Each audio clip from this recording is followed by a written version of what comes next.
This conference will now be recorded. All right, and welcome everyone to the American Rescue Act funding opportunity for nonprofits and faith-based organizations. I am Megan Cox. I'm the Division Manager for Program Evaluation and Research in the Department of Finance and Budget.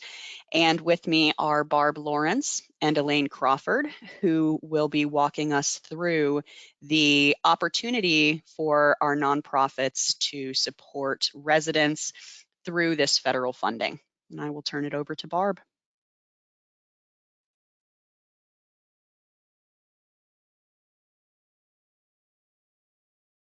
Good morning, everybody, and welcome to our webinar for the American Rescue Act funding opportunity for our faith-based I have a question. How do you get on this? How do you get on this by computer? Huh? The system is not working.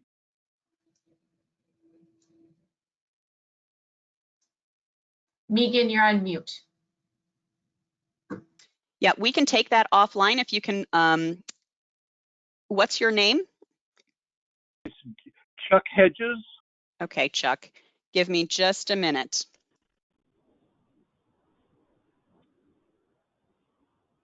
Download an app.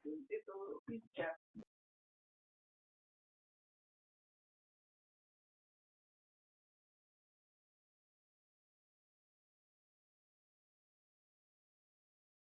Are we set to continue?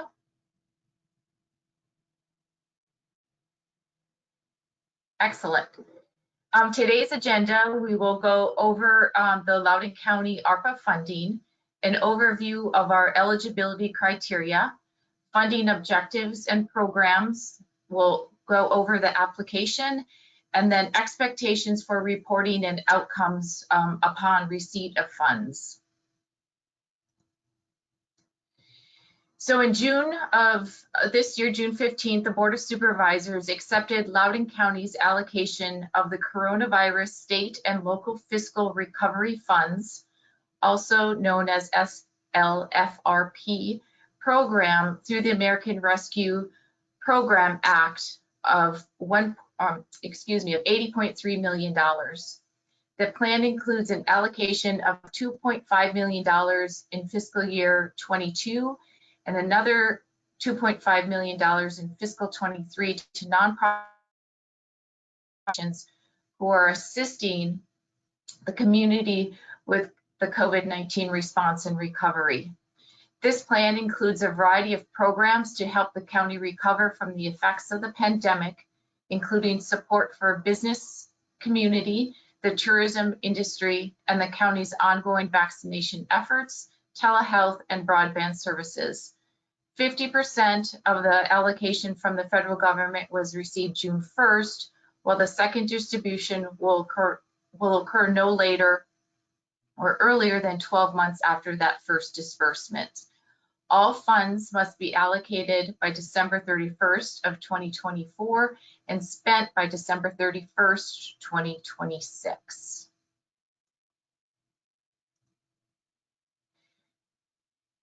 The Loudoun County ARPA funding review or overview and eligibility criteria. My slides aren't moving, are they? Okay, hang on.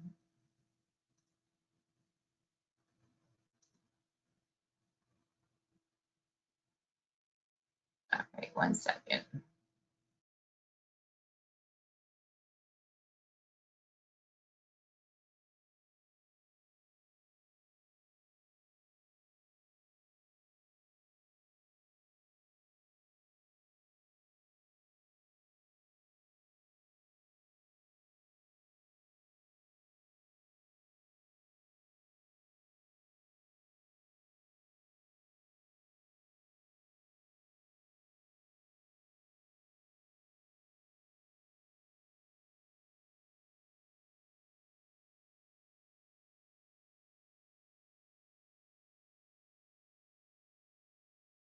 Here we go. Oh, it's still not moving. Let me see.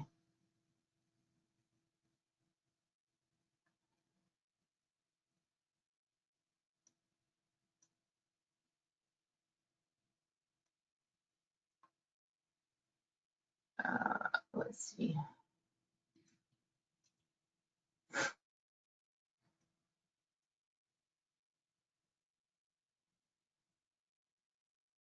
Megan, are you able to pull them up on your screen? That's what I was just getting ready to do. Let me pull Thank this you. up.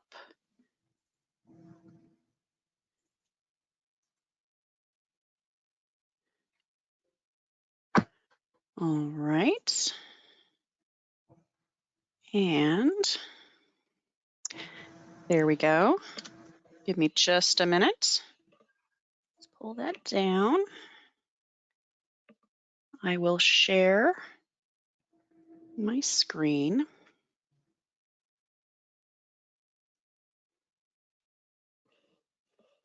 There we go. Can you see my screen?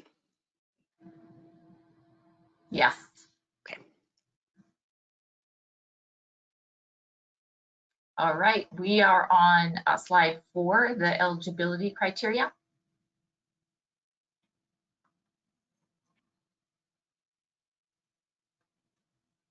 Excellent, thank you.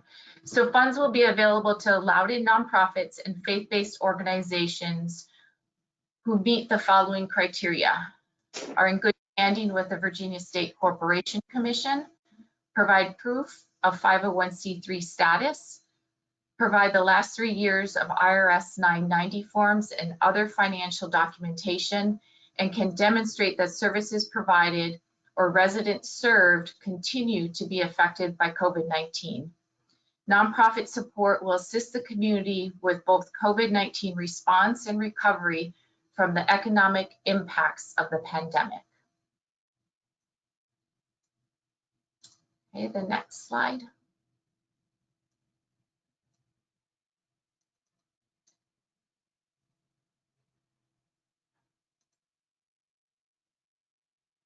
Consistent with CARES funding, the county will be accepting application under these service categories: emergency food assistance, COVID-19 service expansion, service interruption, and nonprofit service continuity. Organizations can apply for food assistance and expansion jointly. If not applying for food assistance funding, organizations must choose between expansion, interruption, or continuity programs. Just an overview of each of these programs. Emergency food assistance: organizations may request funding for the purchase of food and food delivery expenses.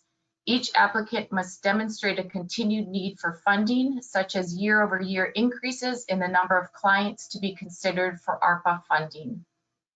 Service expansion: this program will provide funds to organizations who demonstrate they have significantly expanded their services due to the pandemic. Each applicant must demonstrate their expansion for COVID-19 services that will continue into the next fiscal year.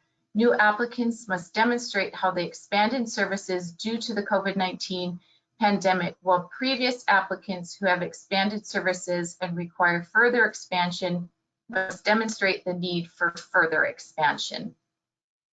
Service interruption program will provide funds to organizations who can demonstrate they have had to interrupt their service provision due to the pandemic. Applicants must demonstrate how their services remain negatively affected and can provide a plan which uses ARPA funds to support adaptations to service model delivery, ultimately lessening the need for continued federal assistance.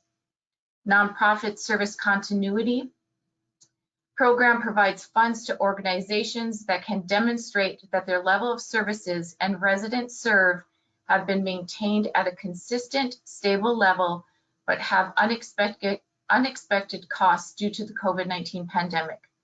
New applicants must demonstrate that their services have, 1, expanded due to the COVID-19 pandemic or are now maintaining pandemic level services, or 2, have maintained their service level throughout the pandemic, but can demonstrate additional new costs for adaptations or service delivery changes.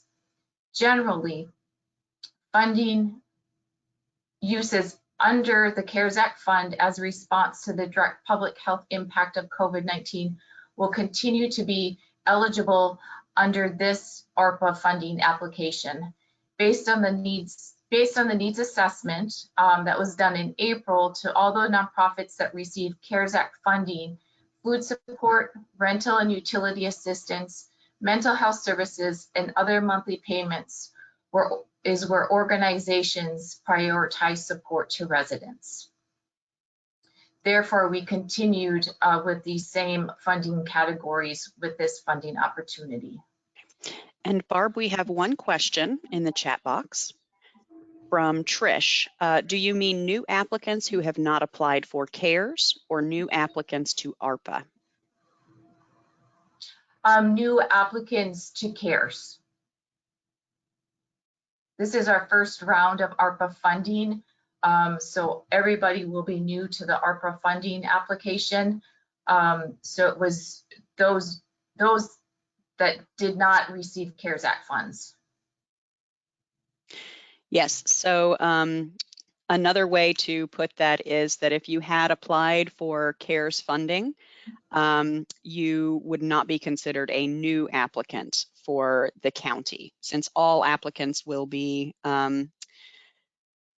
have the opportunity to submit requests again. So this would be if they are a brand new applicant, meaning never received CARES dollars or other local tax dollars as part of COVID. Thank you. All right, the next slide. Oh, we skipped. Can you go back to 5?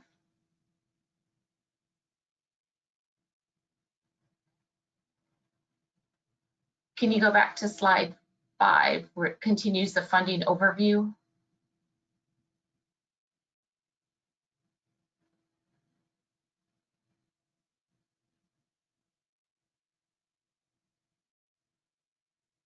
Let's see.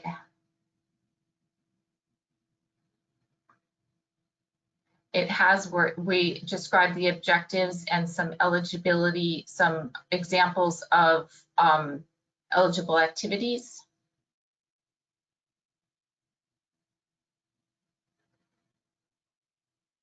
Sorry, Barb, something is happening with my. There we go. Oh, that one. This one, okay. Yep, thank you. So the federal government has expanded many uses under ARPA as it relates specifically to nonprofits and faith-based organizations in Loudoun County. Eligible use of funds are in response to the COVID-19 public health emergency or to respond to its negative economic impacts. Under this application, funds may be used for costs that will be incurred between July 1st, 2021 and June 30th, 2022. As previously mentioned, a year from now, we will have another application process similar to this one for that additional $2.5 million that was also allocated as part of the overall county funding. Just to go a little bit further into funding objectives of the ARPA funding, there's 4 that support our nonprofits. That's to support urgent COVID-19 response efforts to continue to decrease spread of the virus and bring the pandemic under control. Support the public health response by funding COVID-19 mitigation efforts, medical expenses, behavioral health care, and certain public health and safety staff. Support immediate economic stabilization for households, and address the negative economic impacts by responding to economic harms to workers, families, small businesses, impacted industries, including nonprofits and the public sector. To assess whether a program or service is included as eligible uses of funds, a recipient should consider whether and how the use would respond to the COVID-19 public health emergency, assessing whether a program or service responds to the COVID-19 public health emergency requires the recipient to first identify a need or negative impact of the COVID-19 public health emergency, and second, identify how the program, service, or other intervention addresses the identified need or impact. Well, the COVID-19 public health emergency affected many aspects of American life. Eligible uses must be in response to the disease itself or the harmful consequences of the economic disruptions resulting from or exacerbated by the public health emergency. Some examples of uses of funds include services to contain and mitigate the spread of COVID-19, includes vaccination, medical expenses, testing, contact tracing, quarantine costs, capacity enhancements, and other activities. Behavioral health care services, including mental health or substance misuse treatment, crisis intervention, deliver assistance to workers and families, including support for unemployed workers and job training, aid to households facing food, housing, and other financial insecurity, and emergency assistance for burials. And there's an equity focus. While the pandemic has affected communities across the country, it has disproportionately impacted low-income families and communities of color, and has exacerbated systemic health and economic inequities. Additional flexibility for the hardest hit communities and families to address health disparities, invest in housing, address educational disparities, and promote healthy childhood environments is also a priority. Funding for community health workers, public benefit navigators, community violence intervention programs are examples of these types of funding. The interim final report of ARPA facilitates swift and effective implementation by establishing a framework for determining the types of programs and services that are eligible under ARPA, along with examples to consider. So though these are just examples, and I think following along with the CARES Act legislation as well, there's many opportunities for use of funds under the ARPA funding. And Barb, we do have some questions in the chat box. Okay. So first, there were several questions about the eligibility of organizations to apply under ARPA if they've already received CARES dollars. So just to reiterate, all nonprofit organizations are eligible to apply regardless of previous COVID-19 funding. Also, the application is for fiscal year 22 funds. However, we are anticipating that fiscal 23, we will also be conducting another application round of funding. So we are trying to anticipate what the costs would be. So we are requesting a fiscal year 23 anticipated funds and estimated funds so that we can be as diligent and comprehensive as possible when planning the fiscal year 23 funds.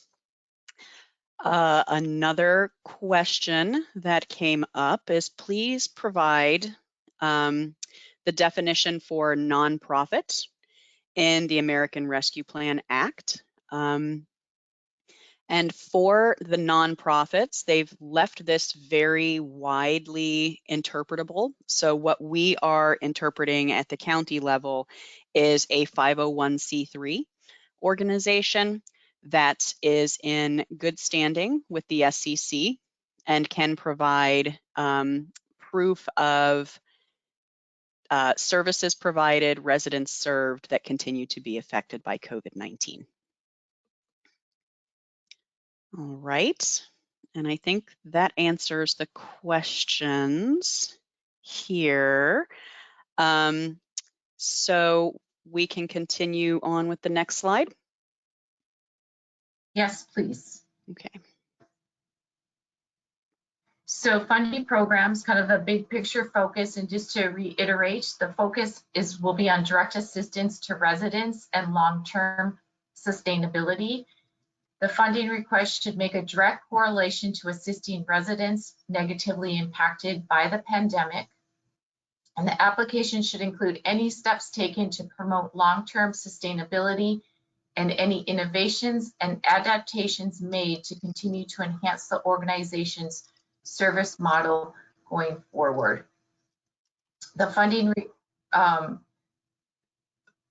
we ask that you relate funding requests to how the organization will address the identified need or impact caused by COVID-19 and how this impacts Loudoun residents receiving services from your organization. Okay. And from here, I was going to pull up. So we'll go into the application. What I'm going to do, Megan, is if I could share my screen again, I can pull up the application.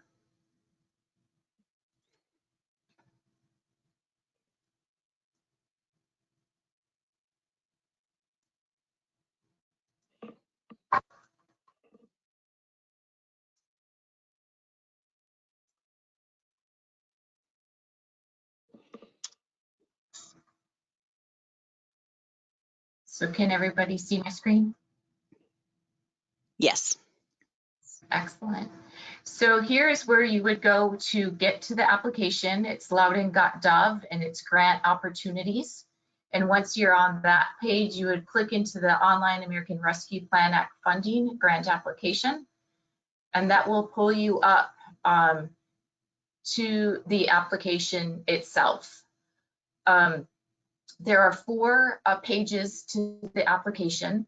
The first is the general application information that asks for your organization information. So your organization name, legal name if it's different, primary organization address, allowed in office if that's different, phone number, website, your federal tax ID number, authorizing official contact information, and then applicant contact if indeed that's different.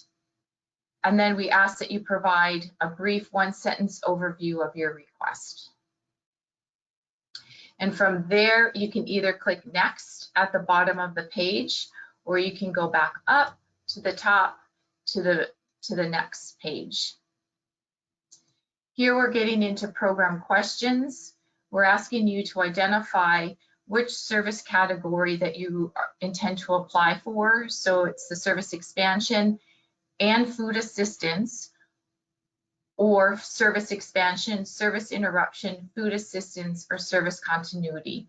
So we're asking you to click one of those, and that will bring you to specific questions regarding that service delivery or that service category. So you see here you have the service interruption. So that'll be a little bit different for whichever whichever category you decide to pick. So we're just asking you to identify the need created or the negative impact caused by COVID. Detail on the requested funds and how that they will address that need or impact. We're asking you for the number of residents that you served. We're asking you to go back to 2020 so we can kind of see either an increase or a decrease in the number of residents served. Ask how you calculated your projections. And again, if they're unduplicated or duplicated client counts. Here for service interruption, we're asking decreased number of clients served, decrease in operating hours, staffing, suspended services. So asking specific questions to that service category. And then we're asking for, again, several questions just based on that service category. So these questions will be a little bit different based on the category that you picked. And then we're asking questions for all applicants, and these questions relate back or relate to our recovery.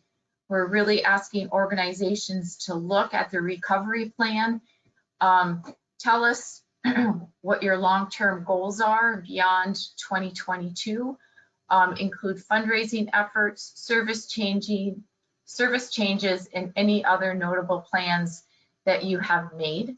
Please list the steps your organization has taken to promote long-term sustainability.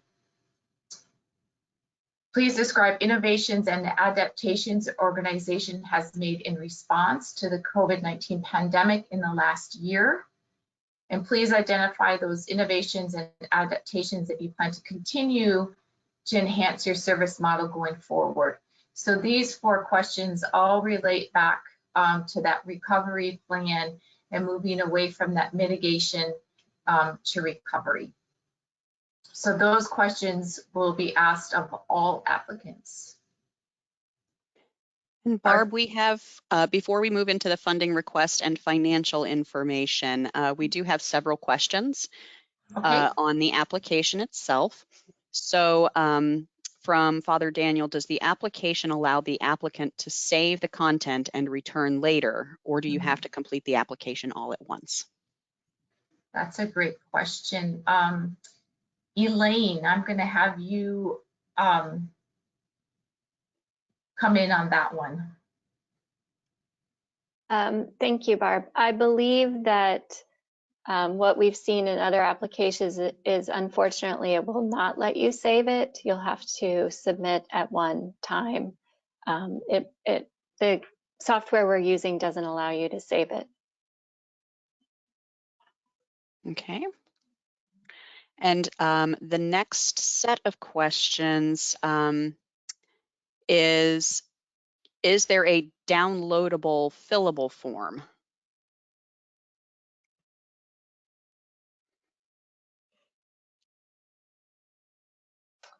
So I believe that applicants could print out what's shown on the screen. I'm just not sure, Megan and Barb, how you would like to see those come in.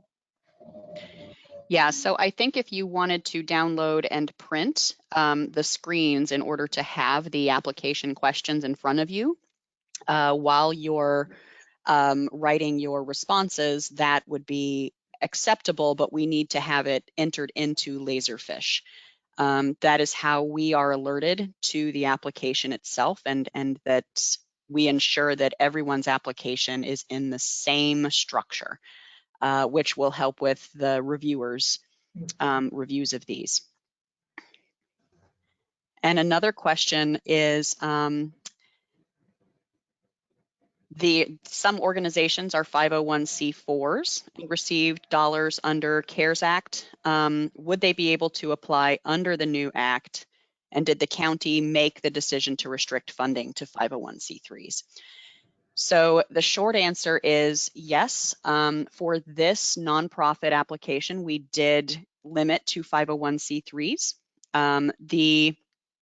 Some of the towns also received direct allocations under ARPA, so they may have different guidance for how they define nonprofits. But for this particular funding opportunity, we are looking at 501c3s in order to create consistency between our COVID programs for federal reporting requirements.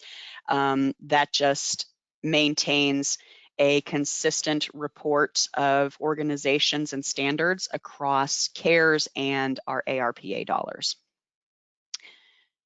The next set of questions is for the recovery plan. Are we speaking more broadly about the agency as a whole or specific to the funding request?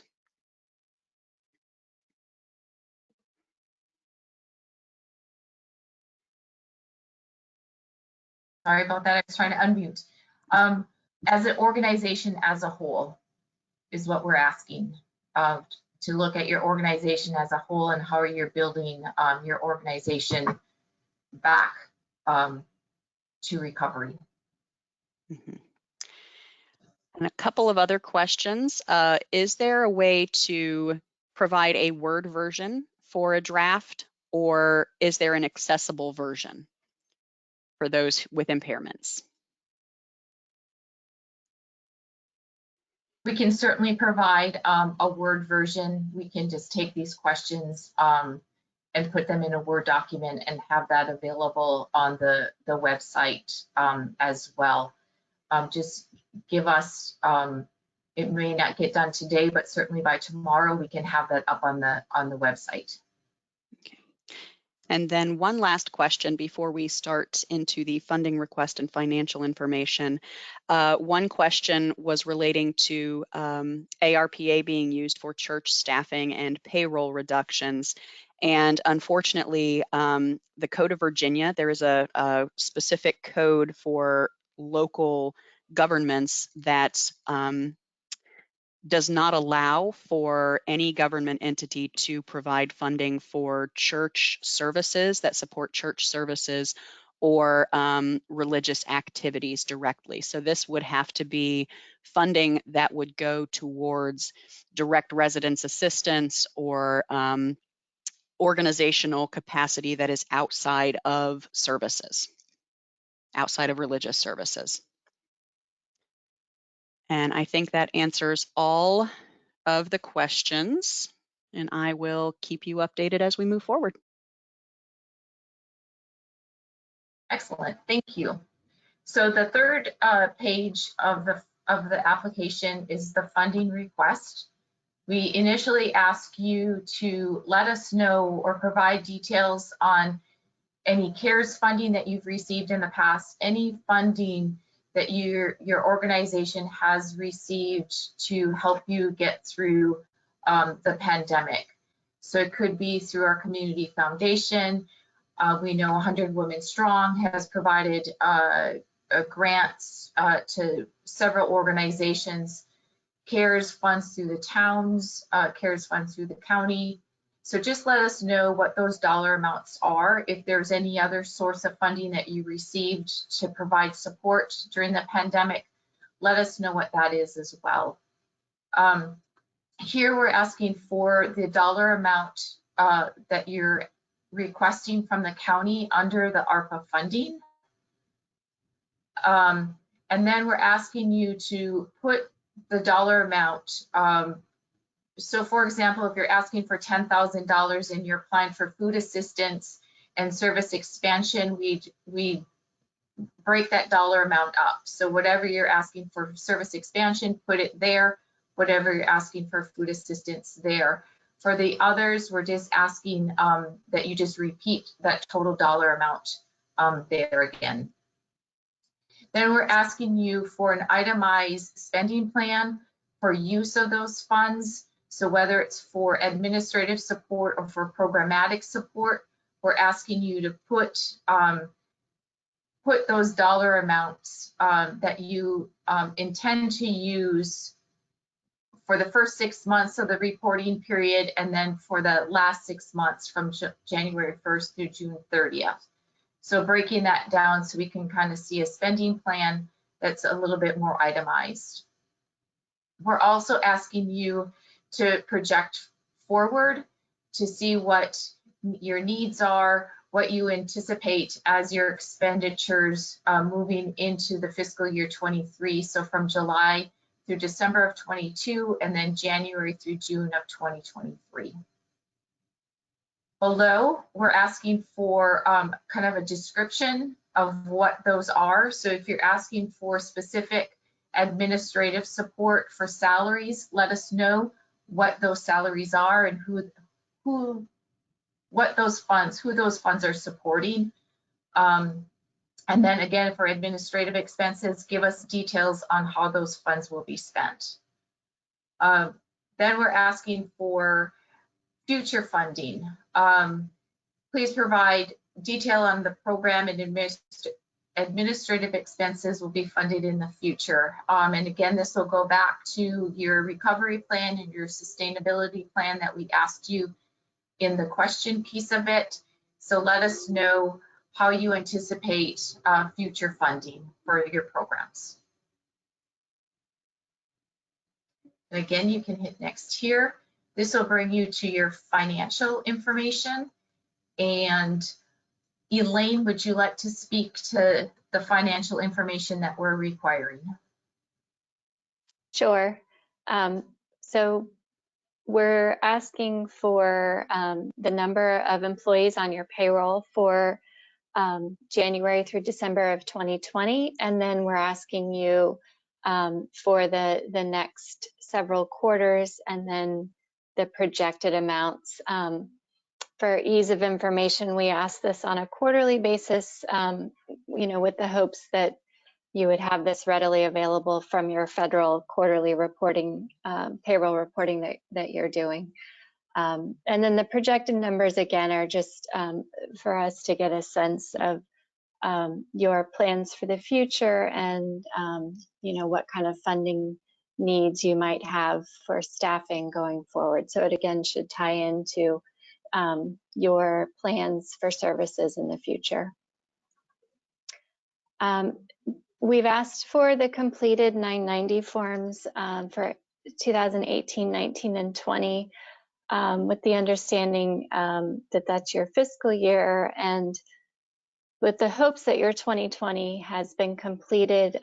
If there's an issue and you don't have your 990 from 2020 yet, please note that it is listed as mandatory, but there is space at the end of the application for you to note any items that maybe you don't have available yet.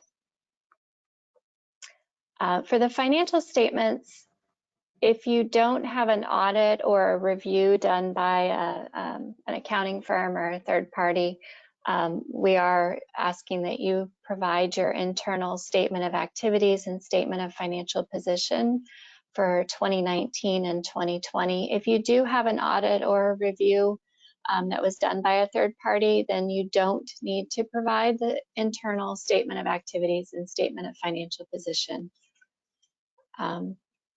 And then we are asking for your year-to-date 2021 financial statements. If you're on a calendar fiscal year, then it's just really going to be the first few months. If you're on a fiscal year similar to the counties, then you're getting close to the end of your fiscal year for 2021. So we ask for what you have year-to-date at that point. Statement of activities and statement of financial position, and then the same for your budget for 2021 for both those documents.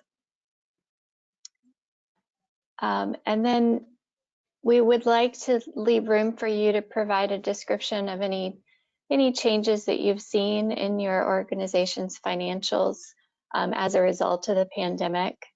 It doesn't have to be line by line or detailed, but just a general statement of, you've seen for example, a revenue decrease, or donations are decreased, or perhaps your expenses have gone up because of service adaptations, or even, more need from the public for your service.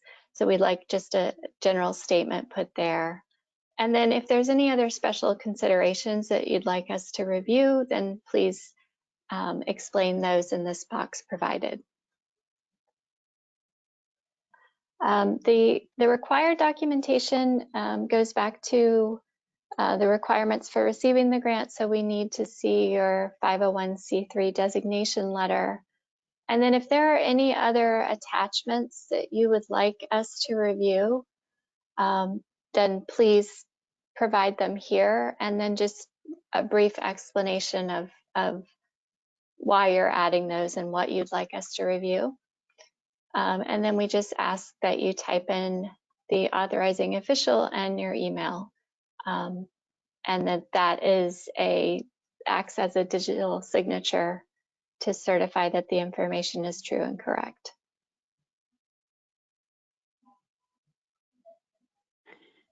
Right, so we have a number of questions coming up in the chat box. This, I think, is an area for everyone to,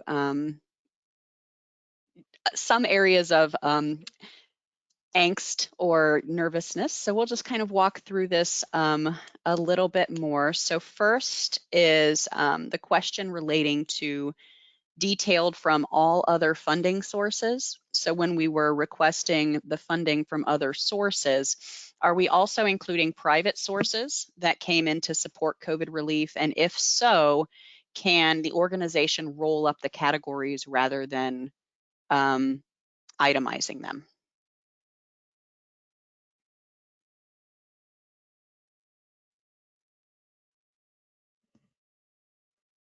Certainly include other, and that's why if other, you don't have to itemize those private contributions, but if you could just tell us a brief description of what they are and the total amount received, that would be great. Okay. If an organization's operations extend beyond Loudoun, do you want the non-Loudoun Cares funding as well, or just the Loudoun Cares funding? We're just looking for the Loudoun Cares funding. All right. Is there a cap on request amounts? There is not request amounts, but as you know, we have a limited pot of funds, so we're just asking organizations to be cognizant of that and then provide a realistic budget and narrative that's not only comprehensive but realistic to the needs and the needs of the community. All right. The next question is, what is the difference between service expansion and food assistance? If your expansion is to provide food services for additional residents, what do you check? In that instance, I would check food assistance. All right. The next set of questions is related to some of the donations and gifts. But first, does an organization have to have a brick and mortar location in Loudoun County to apply? Or can they just use the funds to serve Loudoun County residents with no building or structure in the county? You do not have to have a brick and mortar building or a facility in the county, but you do have to be providing services specifically to Loudoun County residents. Okay. All righty. Some of the next questions are related to the funds. Is a 990 postcard sufficient for the financial statements?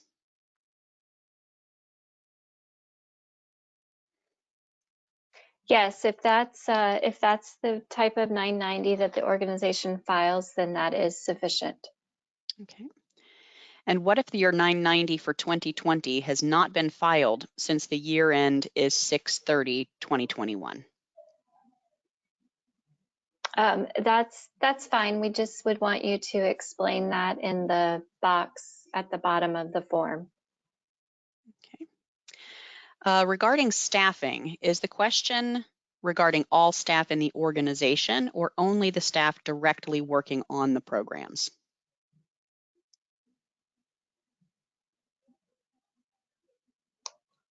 We are looking at organization staff just to see how it's impacted staff, if it's decreased or increased, so organization-wide. Okay.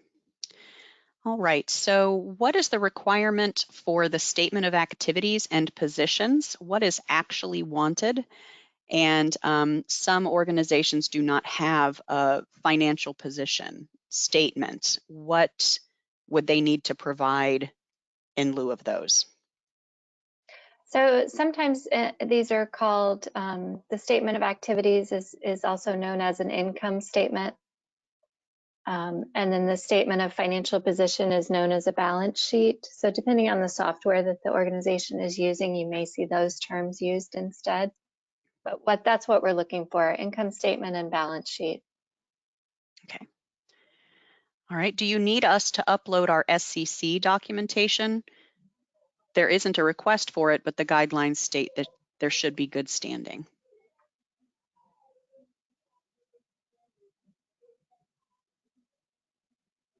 If you have the yes, we would like you to upload and provide that documentation So you can do that under the other attachments.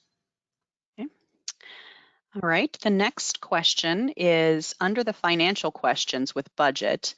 I thought I saw 2021 budget, then a place to upload statement of activities and financial position. Do you want our 2021 budget as an attachment? Yes, that's what we're asking for there is your 2021 budget. Okay.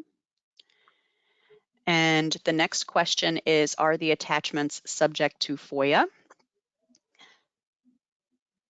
The short answer to that is yes. Only under certain circumstances will the documentation be deemed confidential or not be subject to FOIA. But we also let the organizations know if there is a request made. Let's see, the next question is, if the national branch holds a 501c3 and then the funds flow to a local branch that serves as a 501c4, can we still participate in ARPA funding? That is a great question. Not one that we've seen before, but I think this may be allowable on a case-by-case basis. We would need to understand the structure of the organization and the activities for which you're applying for funding. So this may be an offline conversation where if your national branch holds the 501c3 and you're looking at activities that fit within the 501c3 activities such as educational, life supporting, life sustaining, then we may be able to support that. We would just need to have that conversation offline. The next question is, will Loudoun reduce request amounts in awards if needed, or deny the request altogether if the requested amount is deemed too high? So with CARES funding, we received a number of requests that were significantly over what we were able to fund. And rather than deny requests, what we ended up doing was using a funding formula based on the requests and what was life-sustaining, i.e. food assistance, rental assistance, utility assistance, and those that may be educational in nature or otherwise. And so we really will try to set up the same structure, whereas we can fund as many organizations as possible. We know that this, the mitigation activities are still not complete, so we will try to fund as many as possible, and we will be looking forward to seeing what we can do for each and every organization. Another question, are capital expenses allowed? That's one question. The short answer for that is yes. That would be, again, another kind of case-by-case basis. There are other funding opportunities for capital investments. So this could be something that we would move your request to another funding opportunity that is either at the state level or the federal level, because there will be other state and local supports coming out from the federal government that are just not available yet. Let's see, with service continuity, can the funds be used for transportation to and from services in Loudoun County? Short answer is yes. All right, does the funding request need to be spent in a particular time frame? Yes, we are looking for applications to be inclusive of the next fiscal year. So July 1, 2021 to June 30, 2022. We will then have another application process that is more focused on recovery efforts as we see the reporting coming in for this fiscal year. All right, let's see here, back to staffing.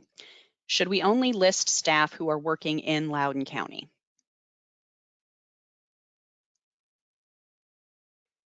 Yes, we're only looking for staff that are providing direct services to our Loudoun County residents. So Loudoun staff. All right. If we are able to prove that different programs in our organization have been impacted differently by COVID-19, do we still need to choose between service expansion and service interruption?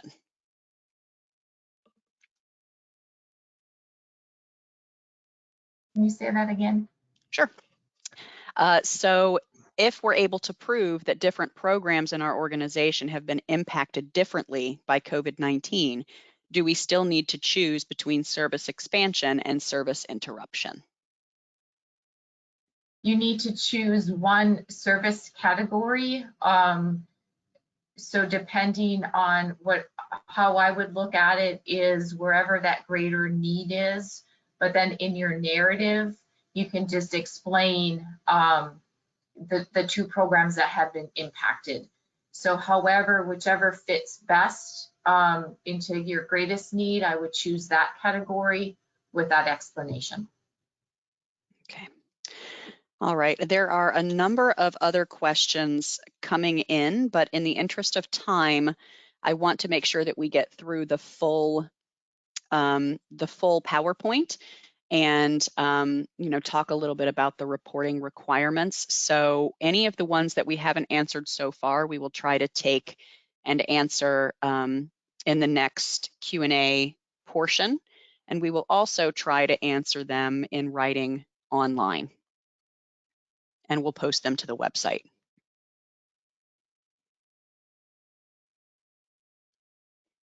Oh, Barb, you're muted.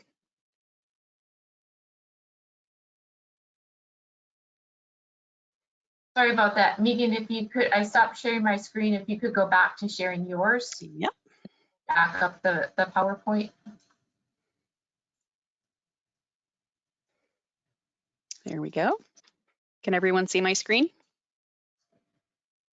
Yes. Yep. Okay. All right. So now to, I think it's slide 13.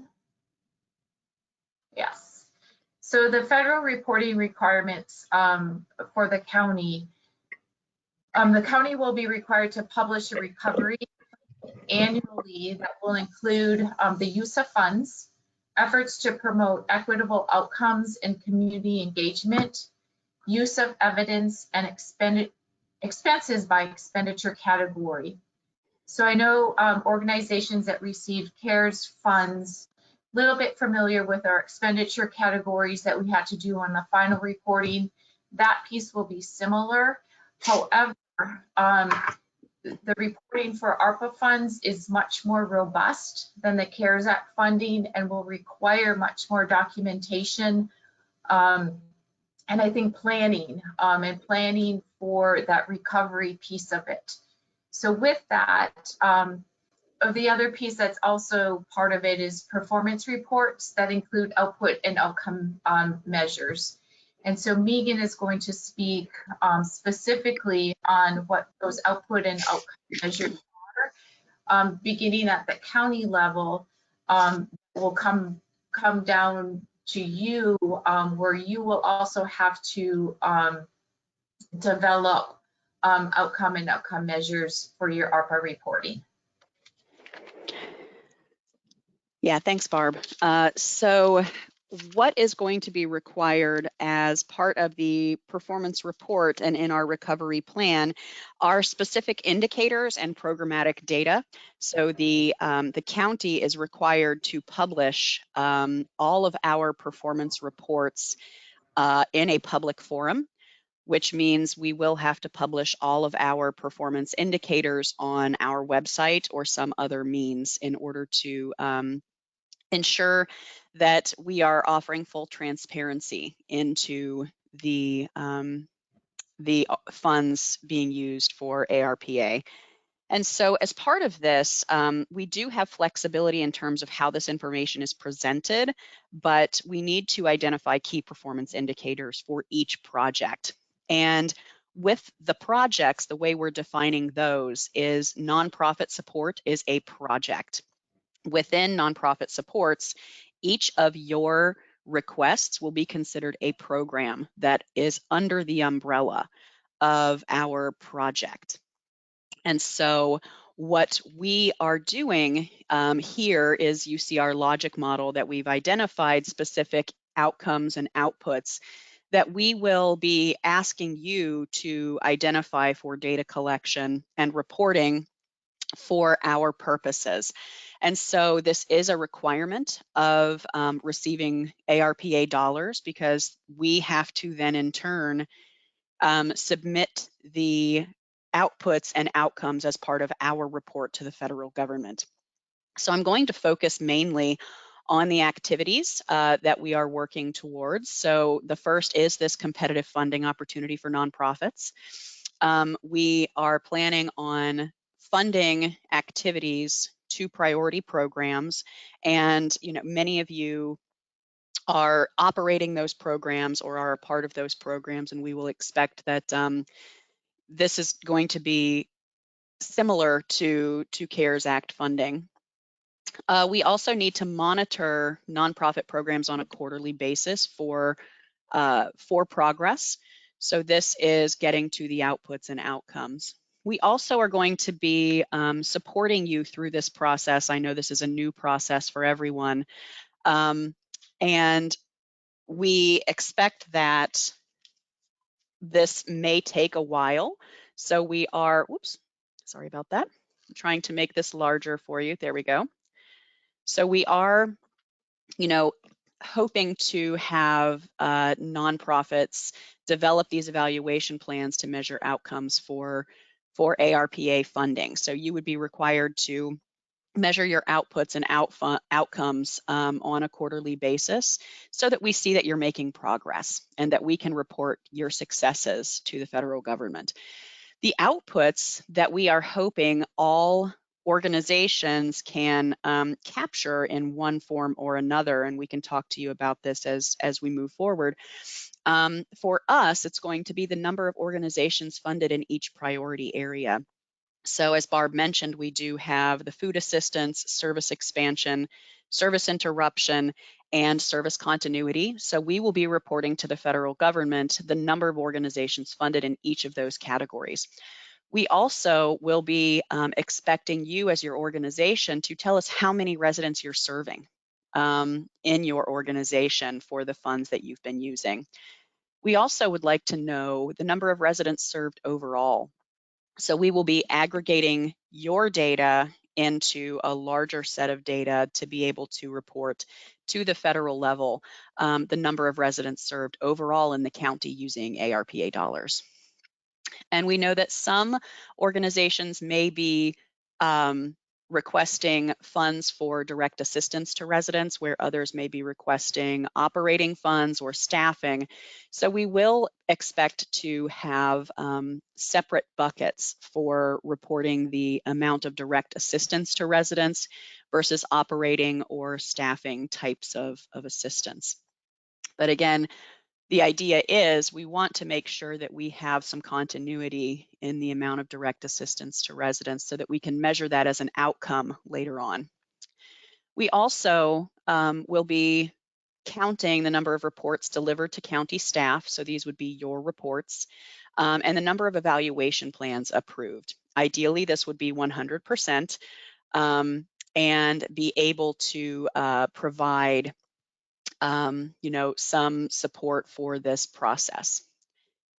For our short-term outcomes, what we're looking at is by July 2022, we expect to see a decrease in service interruption claims or applications. So for the next round of funding, not this round, but for fiscal year 23, we would expect that we are moving more towards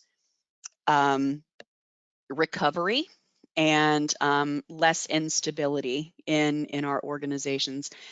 And so part of this would then be measured by some of the additional short-term outcomes that we're looking at: an increase in the number of educational programs to residents, We know a number of you requested additional funds and expansion funds for distance education, things like that. So we are taking that into account. We also want to expect to see an increase in the number of employment programs to residents.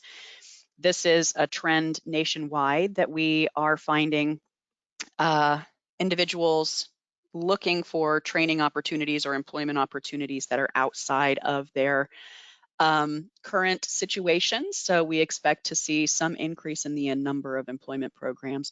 We also expect to see a decrease in rental assistance payments as a result of nonprofit support. So we will expect that those organizations who are supporting rental payments would calculate the number of months per requestor.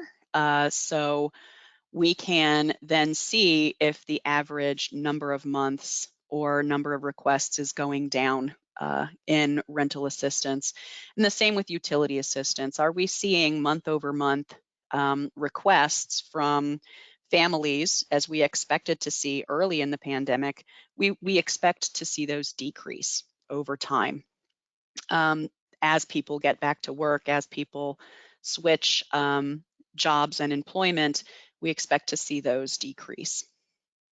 The same is for food assistance programs. We expect them to remain stable or decrease. This is an area where we've learned year over year that the increases have been so large in the number of requests for food assistance that we may not be able to see this decrease. So we at least want to see them remain stable and decrease as possible. So this is something that we will be looking into. And the last is a decrease in the amount of requests for operations in our ARPA applications for fiscal year 23. And the purpose of this is to, the county is really wanting to help organizations create stability in their operations and sustainability for the programming that you've created or revised through the pandemic. So we want to make sure that we have supports available throughout the next year to help move in that direction. And then for mid and long-term outcomes, what we're looking for is at the end of the second tranche of funding that we would continue to see positive trends in the support for reporting and non-county funding acquired. So this is an area where we want to see your revenues increase to pre-pandemic or at least stabilize, where you are seeing multiple revenue streams in the way that you may have pre-pandemic or in the way that you want to see post-pandemic. We also will continue to look at an increase in the number of employment programs, the increase in the number of residents using employment programs, positive survey of residents results for this programming.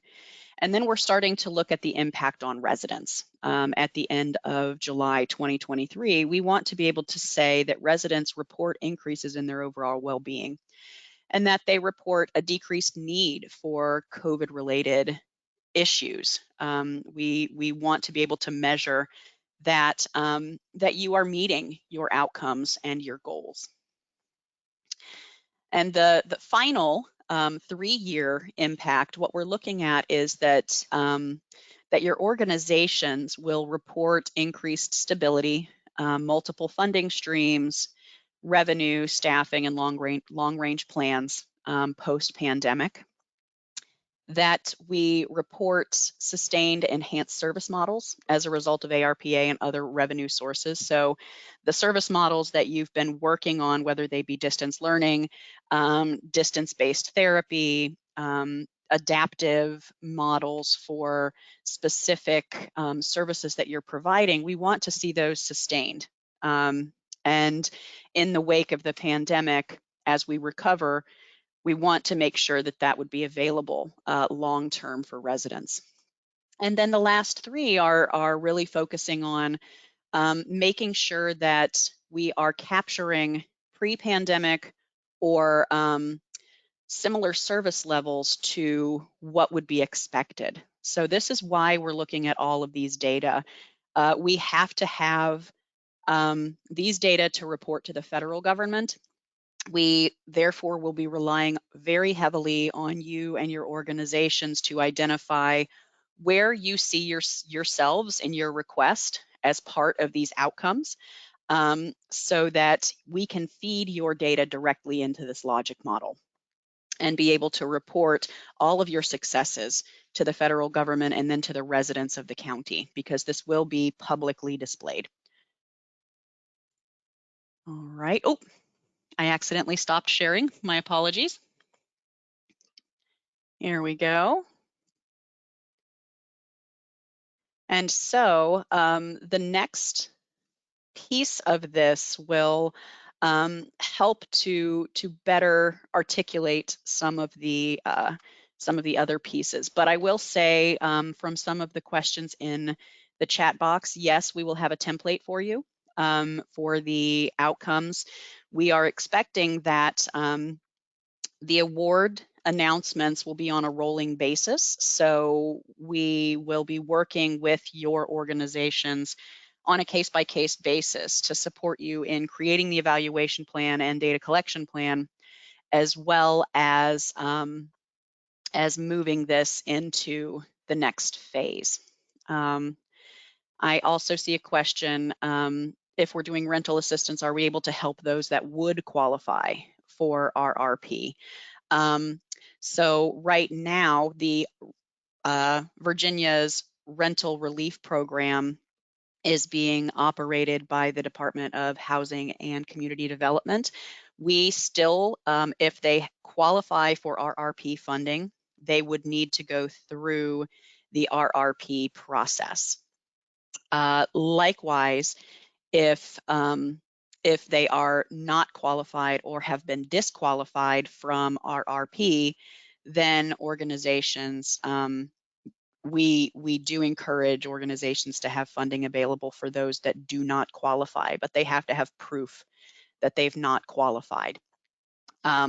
If your organization is working on rental relief, I suggest that that you factor in staff time to support our RP requests.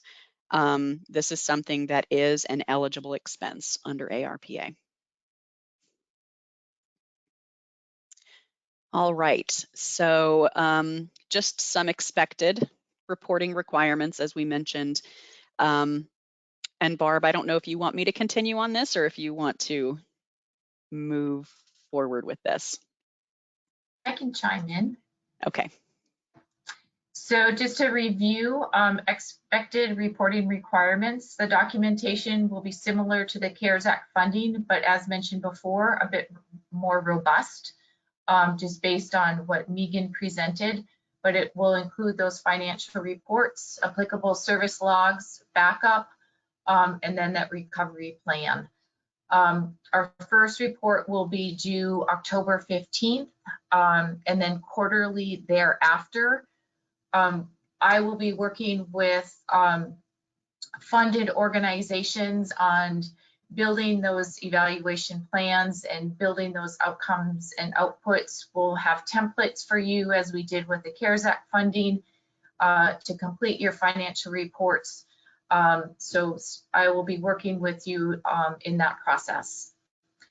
For those that are applying for service interruption, a written attestation from your board of directors will be required, stating that indeed your organization did have interruption due to the pandemic.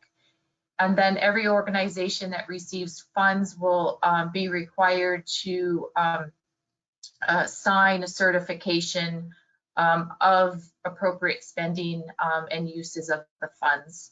And again, we'll work with you to develop that evaluation plan in the first 3 months of funding.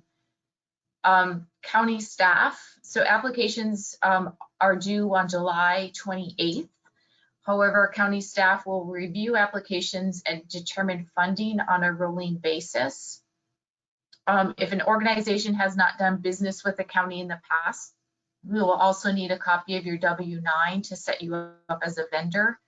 And again, as mentioned, more information will follow as the county gets more guidance from the U.S. Treasury regarding other reporting requirements that the county is required to report on. So with that, we can answer the remaining questions. And here's my information and my email address. You can feel free to contact me with any questions or to talk further on any specific programmatic questions that you might have. All right, we do have some additional questions in the chat box. And so one of the questions for administrative expenses, will the organizations have to provide timesheets of indirect staff who support the project, for instance, finance staff or those who might be processing direct assistance, and with the highlighted times charged to the project? Yes, all staff that's being funded by ARPA funds, that documentation will be required. When is the application due? When will grantees be announced, and when will funds be delivered?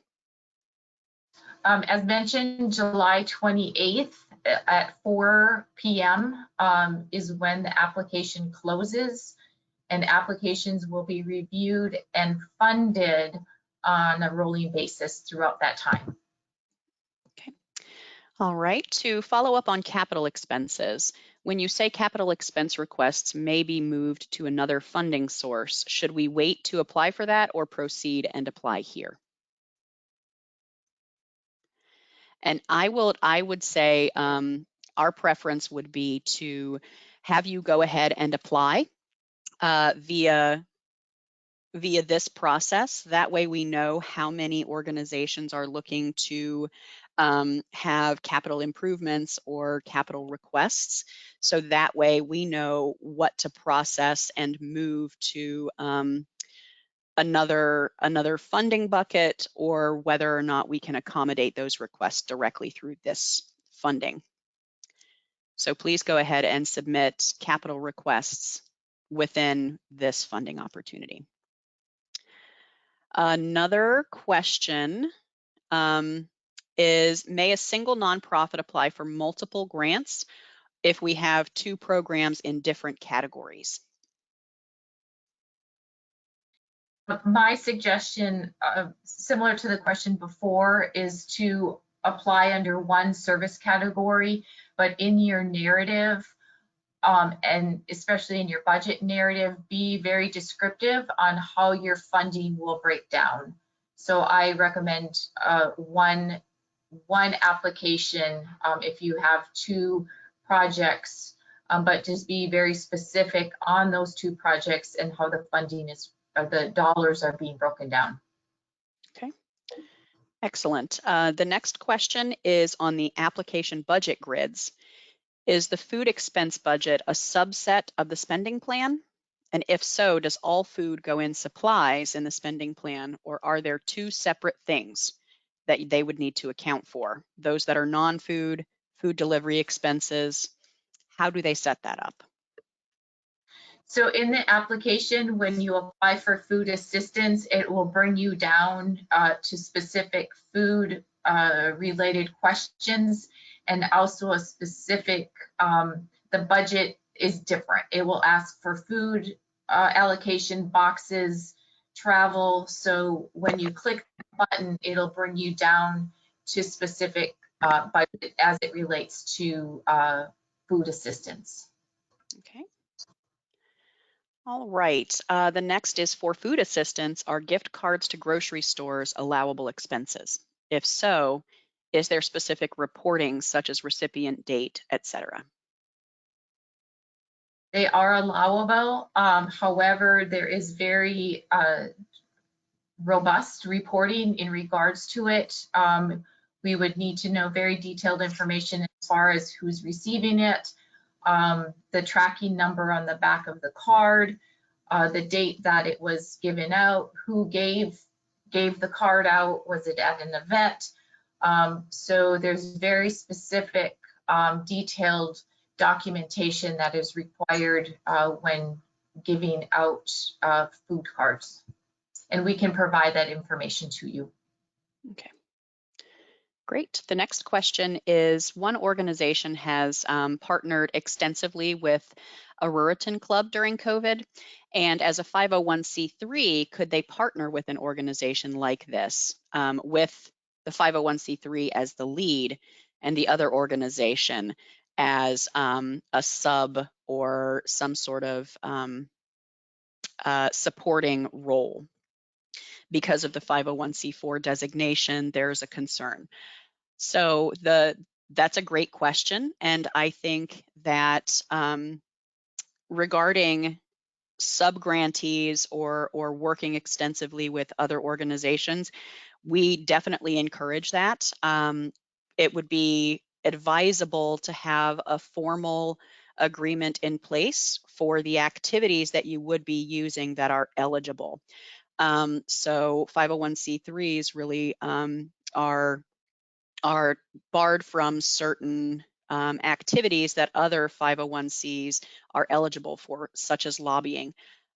So just be mindful that, yes, if you have an activity list and an agreement with other organizations that includes non-lobbying, non-sectarian or religious activities, definitely. We encourage you to partner with as many organizations or your partners in a way that works for the residents that you serve.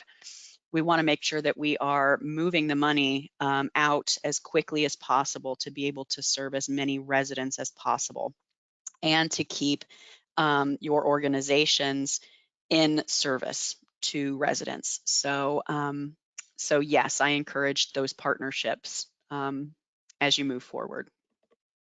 All right, other questions? What we can do